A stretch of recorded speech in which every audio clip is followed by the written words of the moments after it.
Hello അസ്സാം വലൈക്കും പുതിയൊരു വീഡിയോയിലേക്ക് എല്ലാവർക്കും സ്വാഗതം. ഇന്നത്തെ നമ്മളെ റെസിപ്പി എന്ന് പറയുന്നത് നല്ല ടേസ്റ്റി ആയിട്ടുള്ള വെറൈറ്റി ആയിട്ടുള്ള ഫില്ലിങ്ങോട് കൂട്ടിയിട്ടുള്ള ഒരു സ്നാക്കിൻ്റെ റെസിപ്പിയാണ്. അപ്പോൾ അതെങ്ങനെ ചെയ്തെടുക്കാൻ നോക്കാം. വീഡിയോയിലേക്ക് പോകുന്നതിന് മുമ്പ് ചാനൽ ആദ്യമായിട്ട് കാണുന്ന ആരെങ്കിലും ഉണ്ടെങ്കിൽ പ്ലീസ് ഒന്ന് സബ്സ്ക്രൈബ് ചെയ്യാൻ മറക്കല്ലേ. അതുപോലെ നിങ്ങൾക്ക് വീഡിയോ ഇഷ്ടമാണെങ്കിൽ ലൈക്ക് ചെയ്യാനും ഷെയർ ചെയ്യാനും മറക്കല്ല കേട്ടോ.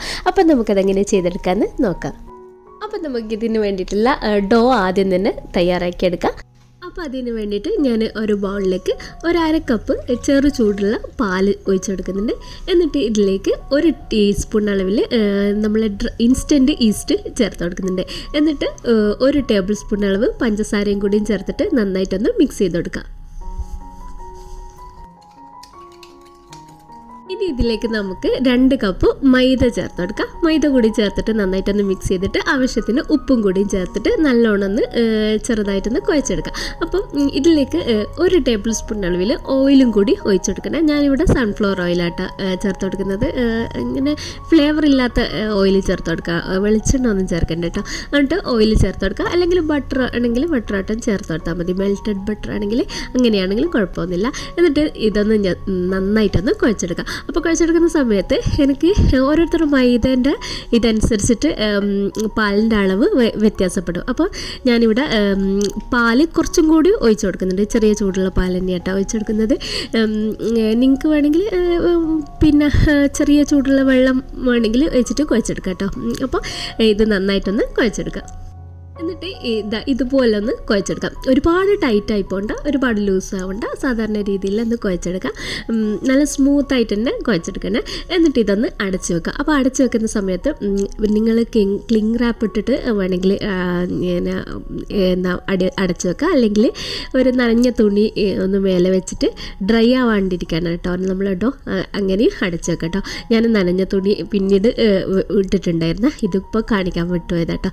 അപ്പോൾ അങ്ങനെ അടച്ചു വെച്ചിട്ട് നമുക്ക് 1-2 മണിക്കൂർ ഒന്ന് റെസ്റ്റ് ചെയ്യാൻ വെക്കണം കേട്ടോ. ഒന്ന് പൊങ്ങാൻ വേണ്ടിയിട്ട് വെക്കണേ. അപ്പോൾ നമ്മൾ കുഴച്ച് വെച്ച മാവൊന്ന് പൊങ്ങി വരുന്ന സമയം കൊണ്ട് നമുക്ക് ഇതിന് വേണ്ടിയിട്ടുള്ള ഫില്ലിങ് തയ്യാറാക്കിയെടുക്കാം.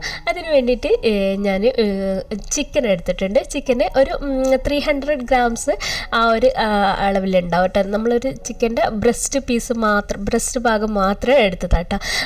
അതിലില്ലാത്ത കഷ്ണങ്ങൾ നോക്കിയിട്ട് എടുക്കണം കേട്ടോ. എന്നിട്ട് നമ്മൾ ഇതൊന്ന് കട്ട് ചെയ്ത് വെച്ചിട്ടുണ്ട്, ക്ലീൻ ചെയ്ത് വെച്ചിട്ടുണ്ട്. ഇനി ഇതിലേക്ക് വേണ്ടിയിട്ട് ഇതൊന്ന് മാരിനേറ്റ് ചെയ്യാൻ വേണ്ടിയിട്ട് നമ്മൾ എന്താ ചെയ്യുന്നതെന്ന് വെച്ച് കഴിഞ്ഞാൽ ഈ കുറച്ച് വറ്റൽമുളക് എടുത്തിട്ടുണ്ട്. ഒരു 5-10 വറ്റൽമുളകും പിന്നെ അത്ര തന്നെ ഒരു 5-10 ആ ഒരു രീതിയിൽ തന്നെ വെളുത്തുള്ളി എടുത്തിട്ടുണ്ട്. ഇത് മുഴുവനായിട്ട് ഞാൻ യൂസ് ചെയ്തിട്ടില്ല. ഞാനിതൊന്ന് എടുത്ത് വെച്ചിട്ട് ഇതൊന്ന് ചതച്ച് വെച്ചിട്ടുണ്ട് എന്ന് മാത്രമേ ഉള്ളൂ കേട്ടോ. എത്ര യൂസ് ചെയ്തതെന്ന് ഞാൻ പറഞ്ഞുതരാം. എന്നിട്ട് ഇതെല്ലാം ഒന്ന് മിക്സിയിൽ ഇട്ടുകൊടുത്തതിന് ശേഷം ഒന്ന് ചതച്ചെടുത്തിട്ട് കൊണ്ടുവരാം കേട്ടോ. അങ്ങനെ ചതച്ചെടുത്തതിന് ശേഷം നമ്മൾ നേരത്തെ എടുത്ത് വെച്ചിരിക്കുന്ന ചിക്കനില്ലേ അതിലേക്ക് 1 ടേബിൾ സ്പൂണ് ഈ ചതച്ച മുളകും വെളുത്തുള്ളിയും കൂടി ചേർത്ത് കൊടുക്കുക. എന്നിട്ട് ആവശ്യത്തിന് ഉപ്പും കൂടി ഇട്ട് കൊടുക്കുക. ഉപ്പ് ഒരുപാട് കൂടിപ്പോണ്ട കേട്ടോ. എന്നിട്ട് നന്നായിട്ടൊന്ന് മിക്സ് ചെയ്ത് കൊടുത്തതിന് ശേഷം പിന്നെ ഇതിലേക്ക് കുറച്ചും കൂടി എരിവിന് വേണ്ടിയിട്ട് 1/2 ടീസ്പൂൺ അളവിൽ കുരുമുളക് പൊടിയും കൂടി ചേർത്ത് കൊടുക്കുന്നുണ്ട്. എന്നിട്ട് നന്നായിട്ട് ഇതൊന്ന് മിക്സ് ചെയ്തെടുക്കുക. ഇനി നമുക്കൊരു പാൻ അടുപ്പിലേക്ക് വെച്ചിട്ട് അതിലേക്ക് കുറച്ച് സൺഫ്ലവർ ഓയിൽ ഒഴിച്ചു കൊടുക്കാം. അപ്പം നിങ്ങൾക്ക് ഇതിന് പകരം വേണമെങ്കിൽ ബട്ടർ ഉപയോഗിക്കാം കേട്ടോ. ഞാനിപ്പോൾ ഓയിൽ ഒഴിച്ചിരിക്കുന്നത്. എന്നിട്ട് ഇതിലേക്ക് മാരിനേറ്റ് ചെയ്ത് വെച്ച ചിക്കൻ ഇട്ടിട്ട് ഒന്ന് ഫ്രൈ ചെയ്തെടുക്കാം. ഒരുപാട് നേരം ഇട്ടിട്ട് ഹാർഡാക്കിയിട്ടൊന്ന് ഡ്രൈ ആക്കിയിട്ടൊന്ന് ഫ്രൈ ചെയ്തെടുക്കണ്ട. നമുക്കൊന്ന് ഇതൊന്ന് വേവുന്ന രീതിയിൽ ഫ്രൈ ചെയ്തെടുത്താൽ മതി കേട്ടോ. ഇനി നമ്മൾ ചിക്കന് ഫ്രൈ ആയി വന്നിട്ടുണ്ട്. ഇത് നമുക്ക് കോരി മാറ്റിയേക്കാം.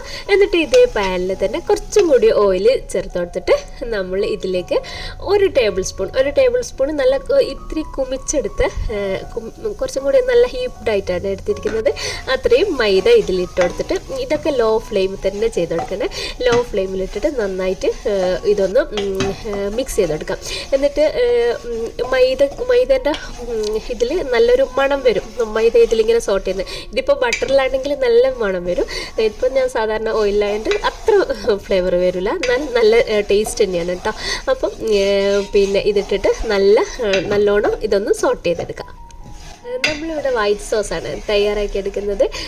അപ്പോൾ മൈദ ഒന്ന് മൂത്ത് വന്നു കഴിഞ്ഞാൽ ഒരുപാട് നേരം ഇട്ട് മൂപ്പിച്ച് കരിച്ചെടുക്കറ, ജസ്റ്റ് ഒന്ന് മൂത്ത് വന്നു കഴിഞ്ഞാൽ ഇതിലേക്ക് ഞാൻ 1 കപ്പ് പാൽ ഒഴിച്ച് കൊടുക്കുന്നുണ്ട്. പാൽ ചേർത്തിട്ട് നന്നായിട്ട് മിക്സ് ചെയ്ത് കൊടുക്കുക, കൈ വെക്കാണ്ട് മിക്സ് ചെയ്ത് കൊടുക്കുക കേട്ടോ. മൈദ കട്ടുപിടിക്കാത്ത രീതിയിൽ നന്നായിട്ടൊന്ന് മിക്സ് ചെയ്ത് കൊടുക്കുക.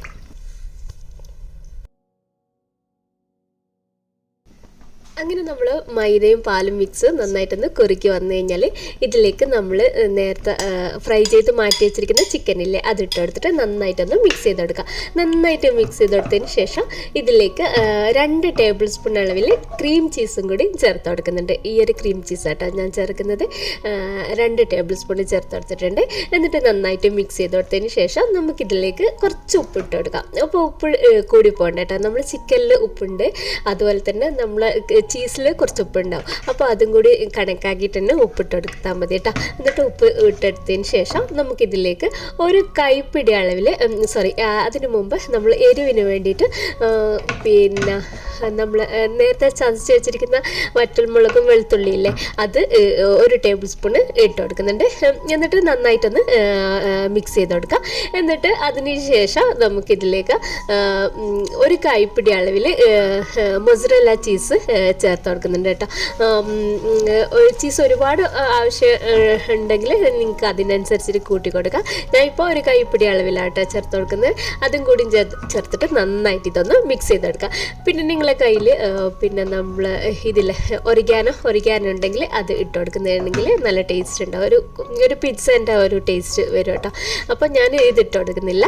അപ്പോൾ ഇതെല്ലാം ചേർത്തിട്ട് നന്നായിട്ടൊന്ന് മിക്സ് ചെയ്തെടുക്കാം. അങ്ങനെ നമ്മൾ ഫില്ലിങ് തയ്യാറായിട്ടുണ്ട്.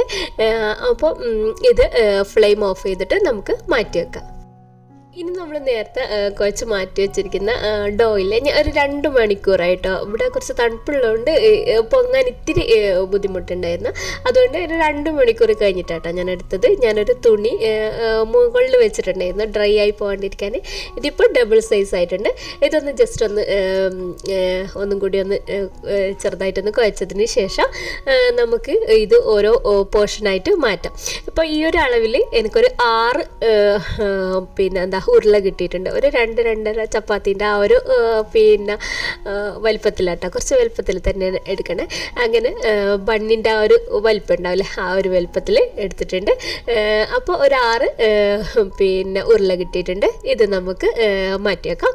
എന്നിട്ട് ഇനി നമ്മൾ എന്താ ചെയ്യുന്നതെന്ന് വെച്ച് കഴിഞ്ഞാൽ ഇതൊന്ന് ജസ്റ്റ് ഒന്ന് പരത്തിയെടുക്കുക. കൈമ്മിൽ വെച്ചിട്ട് അല്ലെങ്കിൽ ഇതുപോലെ എന്തെങ്കിലും സ്റ്റീലിൻ്റെ അടപ്പ് വെച്ചിട്ടോ ഒന്ന് ജസ്റ്റ് ഒന്ന് ഇങ്ങനെ പരത്തിയെടുത്തതിന് ശേഷം ഇതിലേക്ക് നമ്മൾ ഫില്ലിങ് വെച്ചെടുക്കുക. ഫില്ലിങ് അത്യാവശ്യം നല്ല രീതിയിൽ തന്നെ വെച്ചെടുക്കുക കേട്ടോ. നമ്മൾ കട്ടിയിലല്ലേ ഇതൊന്ന് പരത്തിയെടുക്കുന്നത്, അതുകൊണ്ട് കുഴപ്പമില്ല. എന്നിട്ട് ഫില്ലിങ് വെച്ചെടുത്തതിന് ശേഷം ഇതൊന്ന് കവർ ചെയ്തെടുക്കാം. അപ്പോൾ കവർ ചെയ്തെടുക്കുന്ന സമയത്ത് പൊട്ടിപ്പോകാത്ത രീതിയിൽ തന്നെ നല്ല രസത്തിൽ കവർ ചെയ്തെടുക്കണേ. നല്ലോണം പ്രസ് ചെയ്ത് കൊടുത്തിട്ട് കവർ ചെയ്തെടുത്തിട്ട് നമുക്ക് മാറ്റി വെക്കാം.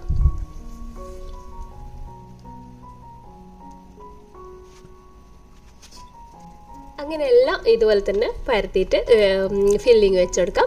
ഇത് കറക്റ്റാണ്. 6 പിന്നെ ഉരുളക്ക് കറക്റ്റായിട്ടുള്ള ഫില്ലിങ് തന്നെയാണ് കേട്ടോ.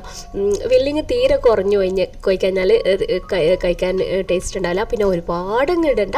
നമ്മൾക്ക് പിന്നെ ഒരു ബണ്ണിൽ കഴിക്കുന്ന സമയത്ത് എല്ലാവരുടെയും നല്ല രീതിയിൽ കിട്ടുന്ന രീതിയിൽ തന്നെ ഫില്ലിങ് തയ്യാറാക്കി ഇട്ടുകൊടുക്കണേ. അങ്ങനെയെല്ലാം ഇതുപോലെ തന്നെ ചെയ്തെടുക്കാം. അങ്ങനെ നമ്മൾ 6 ഉരുളയിലും ഫില്ലിങ് വെച്ച് കൊടുത്തിട്ട് റെഡിയാക്കി വെച്ചിട്ടുണ്ട്. ഇനി നമുക്ക് വേറൊരു ബൗളെടുത്തിട്ട് ഇതിലേക്ക് 2 മുട്ട പൊട്ടിച്ചൊഴിച്ച് കൊടുക്കാം. 2 മുട്ട പൊട്ടിച്ചൊഴിച്ച് കൊടുത്തതിന് ശേഷം ഇതിലേക്ക് എരിവിന് വേണ്ടിയിട്ട് കുറച്ച് ഒരു 1/2 ടീസ്പൂൺ അളവിൽ പിന്നെ കുരുമുളക് പൊടി ഇട്ടിട്ട് നന്നായിട്ടൊന്ന് മിക്സ് ചെയ്ത് കൊടുക്കാം. ഉപ്പൊന്നും ചേർക്കണ്ട. ഉപ്പ് ചേർത്ത് കഴിഞ്ഞാൽ പിന്നെ നമ്മൾ ബണ്ണിന് ഭയങ്കരമായിട്ട് ഉപ്പ് ഉണ്ടായിപ്പോൾ, അതുകൊണ്ട് ഉപ്പൊന്നും ചേർക്കാണ്ട് ഇതുപോലെ തന്നെ ജസ്റ്റ് ഒന്ന് മിക്സ് ചെയ്തെടുക്കാം. ഇനി ഞാൻ കുറച്ച് നമ്മൾ ബ്രെഡ് ക്രംസ് എടുത്തിട്ടുണ്ട്. ഇത് ഞാൻ മുന്നേ ഉണ്ടാക്കി വെച്ചിരിക്കുന്നതാണ്. ബ്രെഡ് പൊടിച്ചിട്ട് ഒന്ന് ചൂടാക്കി എടുത്ത് ഫ്രിഡ്ജിൽ വെച്ചതാട്ടോ. കുറച്ചും കൂടി ക്രിസ്പി ആയിരിക്കും ഇത് ഇങ്ങനെ ചെയ്ത് വെച്ചതാണെങ്കിൽ. ഇൻസ്റ്റൻ്റായിട്ട് വേണമെങ്കിലും ചെയ്യാം കേട്ടോ. ബ്രെഡ് ഒന്ന് ജസ്റ്റ് ഒന്ന് പൊടിച്ചെടുത്താലും മതി. അങ്ങനെ കുറച്ച് ബ്രെഡ് ക്രംസ് എടുത്ത് വെച്ചിട്ടുണ്ട്. ഇനി നമ്മൾ ഫില്ല് ചെയ്ത് വെച്ചിരിക്കുന്ന ഉരുളയില്ലേ, ഓരോ ഉരുള എടുത്തിട്ട് പിന്നെ ആദ്യം മുട്ടൻ്റെ മിക്സിലൊന്ന് പിന്നെ മുക്കിയെടുത്തതിന് ശേഷം നമ്മൾ ബ്രെഡ് ക്രംസിലൊന്ന് കോട്ട് ചെയ്തെടുക്കുക. നല്ല രീതിയിൽ തന്നെ കോട്ട് ചെയ്തെടുത്തിട്ട് നമുക്ക് വേറൊരു പ്ലേറ്റിലോട്ടേക്ക് മാറ്റി കൊടുക്കാം. അങ്ങനെയെല്ലാം ഇതുപോലെ തന്നെ മുട്ടൻ്റെ മിക്സിലും ബ്രെഡ് ക്രംസിലും കോട്ട് ചെയ്തിട്ട് മാറ്റിയേക്കാം. അപ്പോൾ എല്ലാം ശരിയാക്കി എടുത്തിട്ടുണ്ട്. ഇനി നമുക്ക് ഒരു ചീനച്ചട്ടി ചൂടാക്കിയിട്ട് അതിലേക്ക് ഓയിലെല്ലാം ഒഴിച്ച് ഒന്ന് ചൂടായി വരുന്ന സമയത്ത് നമ്മൾ ഈ ഒരു ബണ്ണ് ഇതിലേക്ക് ഇട്ട് കൊടുക്കാം. എന്നിട്ട് ഹൈ ഫ്ലെയിമിൽ തന്നെ വെച്ചിട്ട് ഇട്ട് കൊടുക്കാം. എന്നിട്ട് ജസ്റ്റ് ഒന്ന് മീഡിയത്തിലേക്ക് മാറ്റിയാൽ മതി കേട്ടോ. എന്നിട്ട് നമുക്ക് ഇത് തിരിച്ചു മറിച്ച് വിട്ടിട്ട് ഫ്രൈ ചെയ്തെടുക്കാം. പെട്ടെന്ന് ആവുകയും ചെയ്യും. മൈദ അല്ല, പെട്ടെന്ന് വേവുന്ന സംഭവമല്ല. എന്നിട്ട് ഒരുപാട് തീ കൂട്ടിയിട്ട് കരിച്ച് കളയണ്ട. ഒരു മീഡിയം ഫ്ലെയിമിൽ ഇട്ടിട്ട് തിരിച്ച് മറിച്ച് വിട്ടിട്ട് നമുക്ക് പിന്നെ ഈ ഒരു രീതിയിൽ ഒരു ബ്രൗൺ കളർ നമ്മൾ കട്ട്ലറ്റിൻ്റെ എല്ലാം ഒരു ഇതുണ്ടാവില്ലേ, ആ ഒരു രീതിയിൽ ഇട്ട് കൊടുക്കുക. അപ്പോൾ ഇത് എൻ്റെ ചെറിയ ചീനച്ചട്ടി ആയതുകൊണ്ട് ഒന്നേ ഇടാൻ പറ്റുമോ അറ്റ് എ ടൈം. നിങ്ങളത് നല്ല വലിപ്പമുള്ളതുണ്ടെങ്കിൽ ഒന്നോ രണ്ടോ എല്ലാം ഇടാൻ പറ്റും കേട്ടോ. രണ്ടോ മൂന്നോ എല്ലാം ഇടാൻ പറ്റുമായിരിക്കും വലിയ ചീനച്ചട്ടിയൊക്കെ ആകുന്ന സമയത്ത്. ഇപ്പോൾ ഇത് ചെറുതായതുകൊണ്ട് ഞാൻ ഒന്നായിട്ട് എടുക്കുന്നുള്ളൂ. ഇത് അത്യാവശ്യം നല്ല വലിപ്പമുണ്ട് കേട്ടോ. നമ്മൾ കടയിൽ നിന്നെല്ലാം വാങ്ങുന്ന ബണ്ണിൻ്റെ ആ ഒരു ഇത്രയും തന്നെ വലിപ്പമുണ്ട് കേട്ടോ ഇത്. അപ്പോൾ ഇട്ടിട്ട് നമുക്ക് കോരിയെടുക്കാം. അങ്ങനെ നമുക്ക് എല്ലാം ഇതുപോലെ തന്നെ ഫ്രൈ ചെയ്തിട്ട് മാറ്റി വെക്കാം കേട്ടോ. അപ്പോൾ ഇതാ നമ്മൾ സ്നാക്ക് ഇവിടെ തയ്യാറായിട്ടുണ്ട്. നല്ല ടേസ്റ്റായിട്ടോ കഴിക്കുന്നത്. കാരണം പുറമേ നല്ല ക്രിസ്പിയാണ്, ഉള്ളിൽ നല്ല ക്രീമി ആയിട്ടുള്ള ചിക്കനാണ്. നമ്മൾ ഈ വൈറ്റ് സോസ് പാസ്ത എല്ലാം ഇഷ്ടമുള്ള ആൾക്കാർക്ക് എന്തായാലും ഇഷ്ടപ്പെടും. അതുപോലെ തന്നെ അത്യാവശ്യത്തിനുള്ള എരിവുണ്ട്, ഒരുപാട് ഓവർ എരിവില്ല, നല്ല ചീസുണ്ട്. അങ്ങനെയുള്ള ആകുന്ന സമയത്ത് നല്ല കഴിക്കാൻ നല്ല ടേസ്റ്റുള്ള ഒരു സ്നാക്കാട്ടോ. എന്തായാലും ഒന്ന് തയ്യാറാക്കി നോക്കണേ. അതുപോലെ ഇത് ഇപ്പോൾ ഇങ്ങനെ പൊളിച്ചെടുക്കുന്ന സമയത്ത് തന്നെ ഉള്ളിലുള്ള ബണ്ണൊക്കെ നല്ലോണം വെന്ത് നല്ല ശരിക്കും നമ്മൾ കടയിൽ നിന്ന് വാങ്ങുന്ന ആ ഒരു ബണ്ണിൻ്റെ ആ ഒരു ടെക്സ്ചറിൽ തന്നെ കിട്ടും കേട്ടോ. എന്നിട്ട് നമുക്കിത് ഇങ്ങനെ കഴിക്കുകയാണെങ്കിൽ നല്ല ടേസ്റ്റുള്ള ഒരു സ്നാക്കാണ്. എന്തായാലും ഒന്ന് ട്രൈ ചെയ്ത് നോക്കണം കേട്ടോ. അപ്പം നമ്മളെ വീഡിയോ ഇഷ്ടമാണെങ്കിൽ ലൈക്ക് ചെയ്യാനും ഫ്രണ്ട്സ് ആൻഡ് ഫാമിലിക്കൊക്കെ ഷെയർ ചെയ്ത് കൊടുക്കാനും മറക്കല്ലേ. അതുപോലെ തന്നെ നമ്മളെ ചാനലൊന്ന് സബ്സ്ക്രൈബ് ചെയ്ത് സപ്പോർട്ട് ചെയ്യാനും മറക്കല്ലേ കേട്ടോ. അടുത്തൊരു വീഡിയോയിൽ കാണാം. അതുവരേക്കും ബൈ.